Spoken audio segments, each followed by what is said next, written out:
Hundreds of games come out every year from massive AAA productions that are made by thousands of people over the span of many years, and being made with astronomical amounts of money.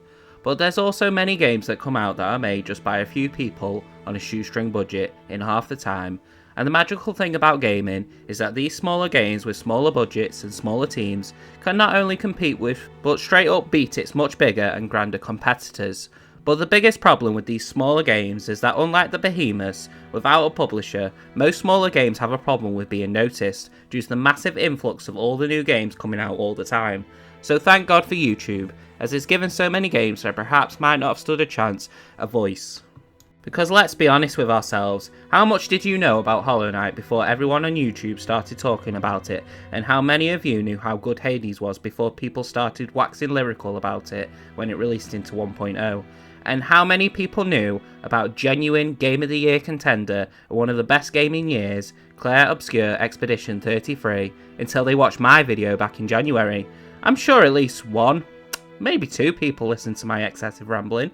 But even with mine and many other videos going on about games, that might not reach the masses out there, and there's still many games out there that simply don't get the much attention. And so, I think there's another game that simply hasn't been getting the attention that it deserves, and that game is Lost Soul Aside. If you haven't heard of Lost Soul Aside, in a sense, I don't really blame you, as if you haven't been following gaming news religiously for the past 10 years, it'll have been easy to miss out on, as when it was first announced all the way back in 2016, it was uploaded as a proof of concept by one single individual, that of Yang Bing, a solo developer from China who was a big fan of both Final Fantasy XV and most notably Devil May Cry. Due to his admiration for Final Fantasy XV and wanting to create a game that was fast paced and mechanically complex as Devil May Cry, and never having worked on a video game before, Yang decided to give it a go and upload his development process so far, which although was very brief, it was very impressive, considering this was coming from one individual with no prior experience. As someone who is a big fan of action games myself, I was really excited for what the game could end up being, and clearly I wasn't the only one, as after the trailer was released to the world, there was a bit of a cult following for this trailer, and the game it could potentially end up being. But with it being as ambitious as it is, and being only developed by one person, it was clear that it was going to be a long time before we got to see the final product. But it wasn't only myself and other fans that had been taking notice of the potential of Yang Bing and his product. Someone from Sony had seen the trailer and reached out to Bing about a collaboration with PlayStation, in terms of offering funding by giving Bing a development team to help the process of making the game, but they also would help in marketing the game, with it being exclusive to the PlayStation 4. This of course was a dream come true for Bing, to be able to make the game of his dreams and have it be funded by Sony. So his development team was founded, known as Ultra Zero Games, and was under the label of the China Hero Project, which if that sounds familiar to you, this is a project which aims to get more game developers from China to release their games worldwide. Over the years this has brought out games such as Fist, Anno Mutation, and the recently released Souls-like AI Limit. All games that were received rather positively, so here was hoping that Lost Soul Aside would be able to realise its true potential. So with Sony's funding, and now a development team of about 40ish people, Yang Bing and his team got to work on turning Bing's dream into reality. And as the years went by, we didn't really hear a lot. I mean, it was to be expected that we weren't going to be getting the game anytime soon, even with a development team, but I don't think anyone was expecting essentially radio silence for over 4 years.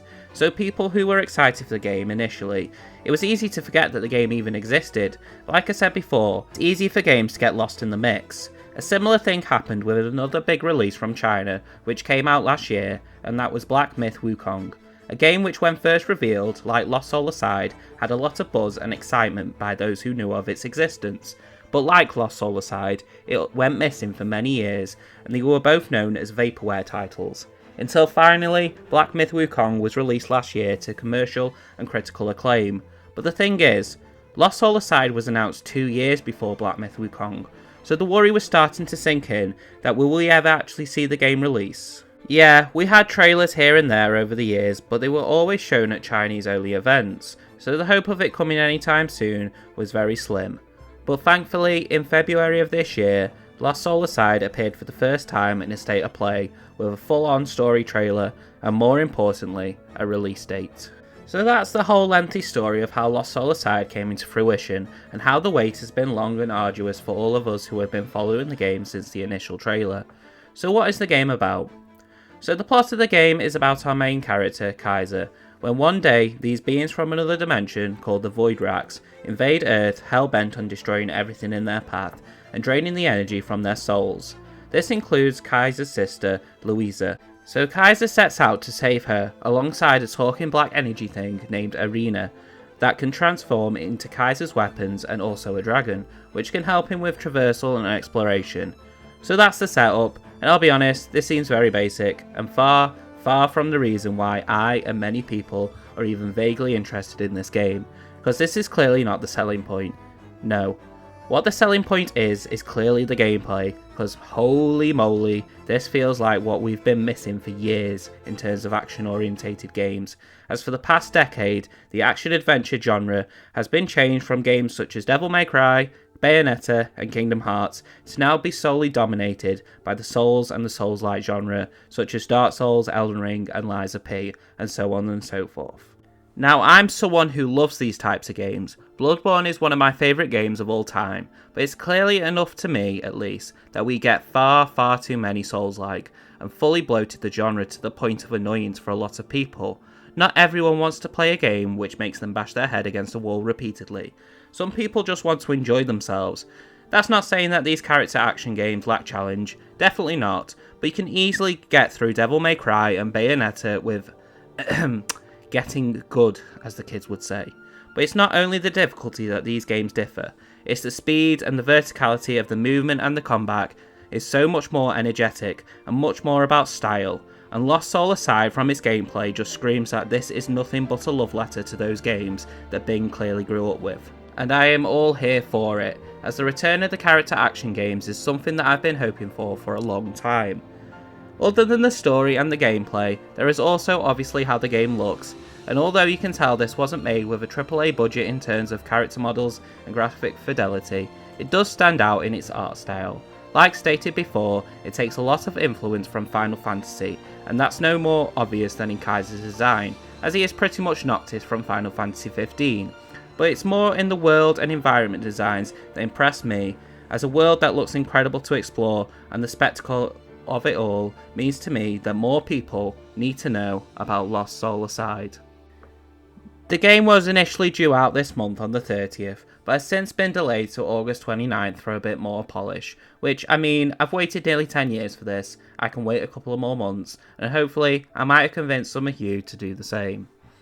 If you watched the end, thank you, I really appreciate it. Let me know if this is the first time you're hearing of Lost Soul Aside, or if like me you have been waiting a long time, and how excited you are for the release of it. If you liked the video, please consider liking and subscribing, as it means the world to a small channel like mine, so thank you for watching, and hopefully I will see you again.